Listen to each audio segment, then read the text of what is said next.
Napakasarap po talaga nitong coleslaw at saka isa po talaga ito sa paborito ko.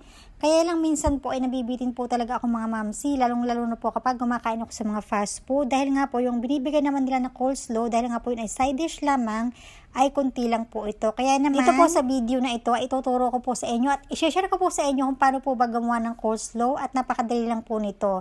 At kapag kayo po yung gumawa, syempre dito ay hindi na po kayo mabibitin. So, yung mga ingredients po na ginamit ko lang dito, so meron po ako dito syempre na repolyo, meron po ako dito evaporated milk, so meron din po ako ditong carrots. So, bali po yung ating repolyo, hiwain lang po natin ito ng maninipis na parang ganyan. So, dito naman po yung carrots, gagamitin ko po ito ng ad-aran para po syempre pinong-pino yung kakalabasan ng ating carrots. Gamit po pala din tayo dito ng mayonnaise. Tapos, meron din po pala ako ditong sibuyas na kulay pula. So, binalatan ko po yan at inad-add ko rin po ito ng ganito para po maliliit lang din po yung hiwa ng ating sibuyas. So, dito nga po sa isang bowl, pagkasamahin lang po natin itong repolyo and itong inad-add natin na carrots. So, dito nga po sa hiwalay na bowl, pagkasamahin lang po natin itong mayonnaise and ilalagay na po natin dito yung evaporated milk. So, ayan. Bali, ang nilagay ko pa nga po pala dito ay 1/4 cup lang po ng evaporated milk. So, syempre, dito po ay titimplahan ko na rin po ito ng konting black pepper at saka ng konting asin. And dito nga po, nilagyan ko ng konting kalamansi or lemon, mga 1 teaspoon. And nilagyan ko rin po ito ng konting sugar para magbabalance po yung lasa. Pagkatapos ay mix-mix lang natin po ito ng mabuti para mag-mix po lahat syempre. At pagkatapos po yan ay ilalagay na po natin dito yung ating ginawang sauce sa ating carrots at sa ating repolyo. So, ganyan lang po, i-mix-mix lang po natin ito.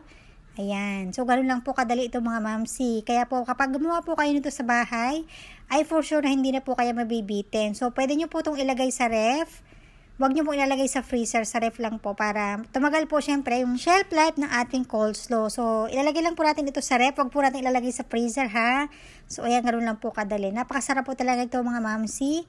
Pwede nyo po itong ilagay sa inyong burger and pwede nyo po itong i-partner sa pritong isda, pritong chicken. Basta po talaga masarap po ito sa kahit anong prito or pwede po sa mga inihaw. And napaka-perfect din po ito i-ano sa mga handaan, lalong-lalo na po kapag meron kayong lechong manok or nakakalawag-lawag kayo, meron po kayong lechong baboy, ay masarap po itong kapartner ng mga yan. So, dito nga po, syempre, titikman na natin. Naglagay na nga po ako nito ng konti dito sa ating mangkok. Kasi nga po, nag-order ako sa Food Panda ng fried chicken. Kaya habang inaantay ko po, syempre, tinikman ko na muna kung masarap po talaga.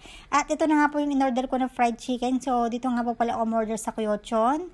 Kasi napakasarap po talaga ng fried chicken nila dito. Bale, ito nga po pala ay Korean fried chicken. So, parang perfect po nito sa coleslaw.